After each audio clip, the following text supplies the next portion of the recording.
I'm Coach Corey Wayne, and this is my video coaching newsletter. And the topic of this newsletter is going to be workplace dating and chemistry. There's an old saying, I don't know when I heard it, but isn't it go something like, you shouldn't shit where you eat, don't dip your pen in company ink? You ever heard that before?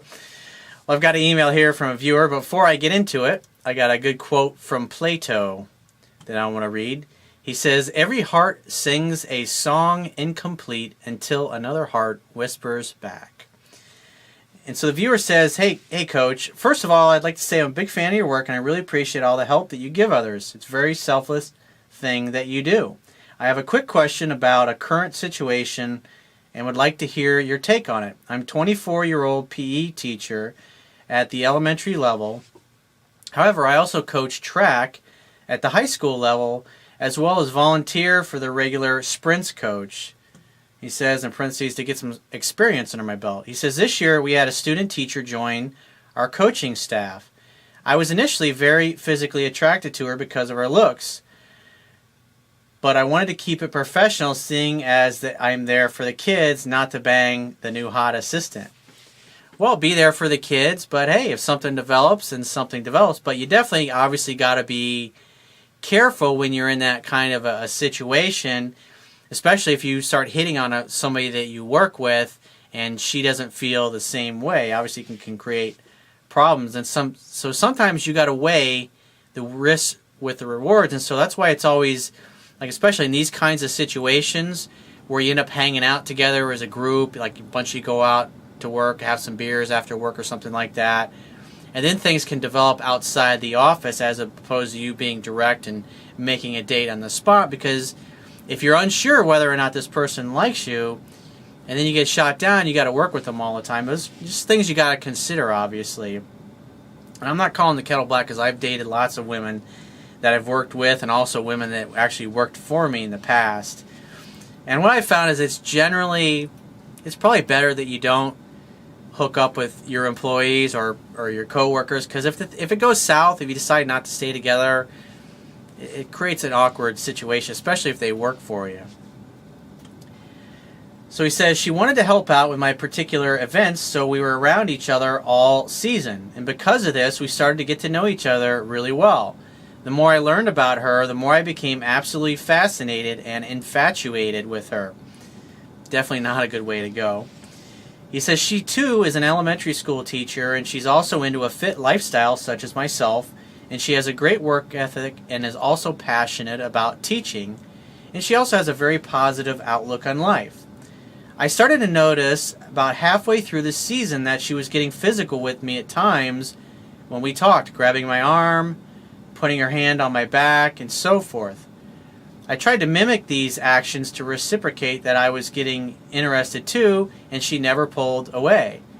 Well, if you're hanging out after work and these things are happening, you should have just gone in and gone for the kiss.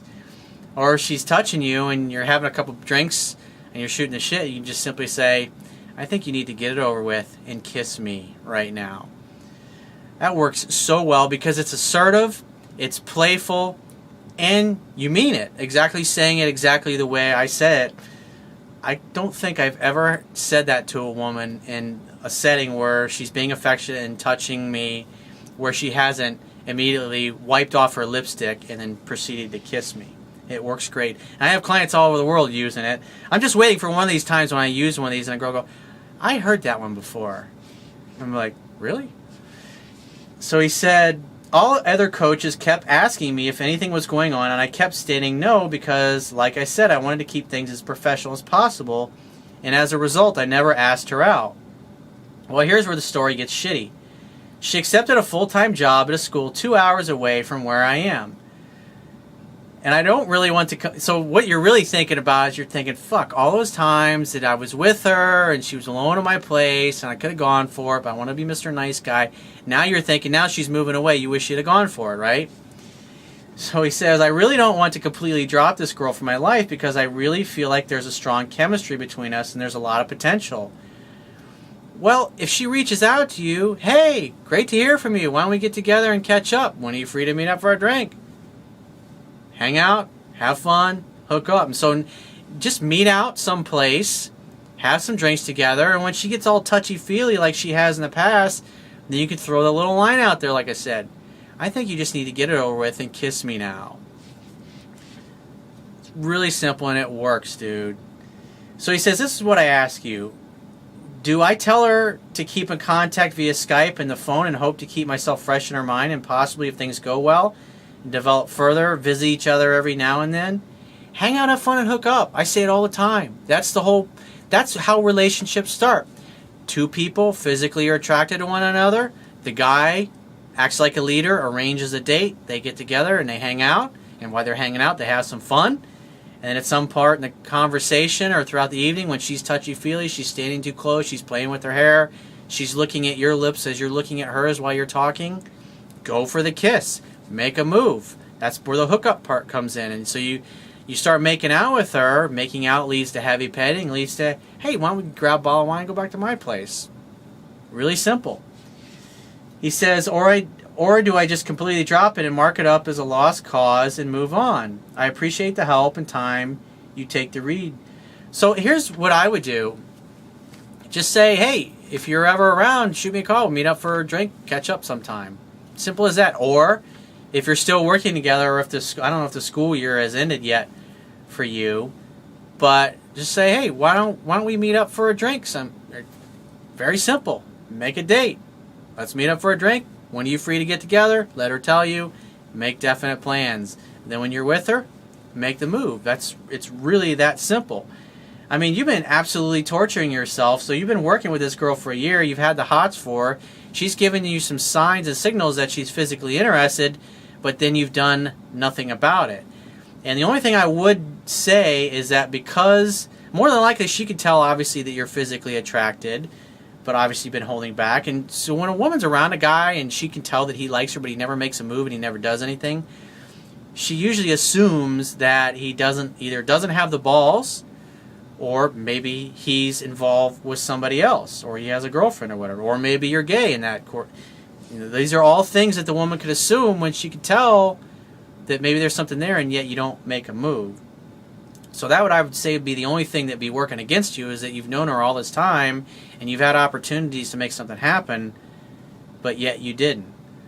So my advice is, because I mean, think about how much time and energy you've spent thinking about this girl. I mean, obviously you're just now at the point where you're writing to me, but you've been working with this girl for about a year now. And so it's obvious, you said yourself, you were pretty fascinated and infatuated, so you basically the whole time have been hiding your feelings. And I would say more than likely she can probably tell that you're into her. But like I said, you haven't been making a move. And eventually a woman's going to decide or determine that you're just too weak to go for what it is that you want.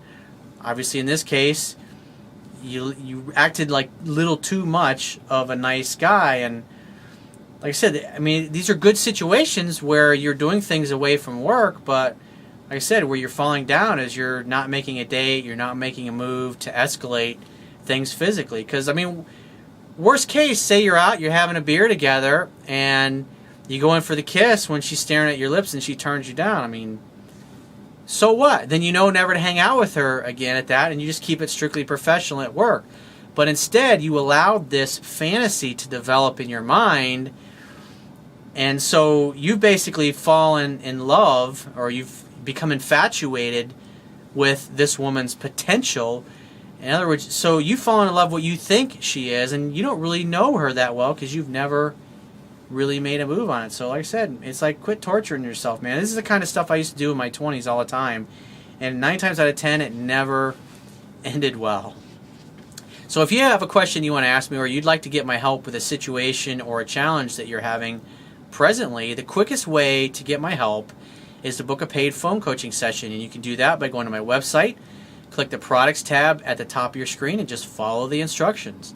If you'd like to get a digital version of my Kindle ebook, on my website, underneath the email sign-up box on the right-hand side, there's a link that'll take you right to the Amazon Kindle download page for my book. And once you get there, if you don't have a Kindle device, just download one of their free e-reader apps for whatever electronic device that you want to read my book on.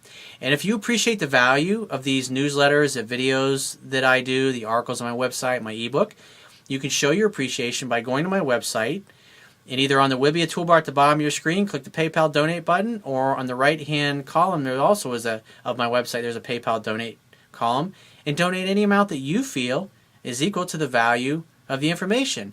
And if you think you've got a really great question that would make a really awesome video coaching newsletter, try to keep it to 2 paragraphs max, and go to my website, click the Contact Me tab on the left-hand side of your screen, and send me 1 to 2 paragraphs max, like I said. And I can't guarantee that I'll use it in a video, but like I said, if you think you got a good one, go ahead and send it. And I will talk to you soon.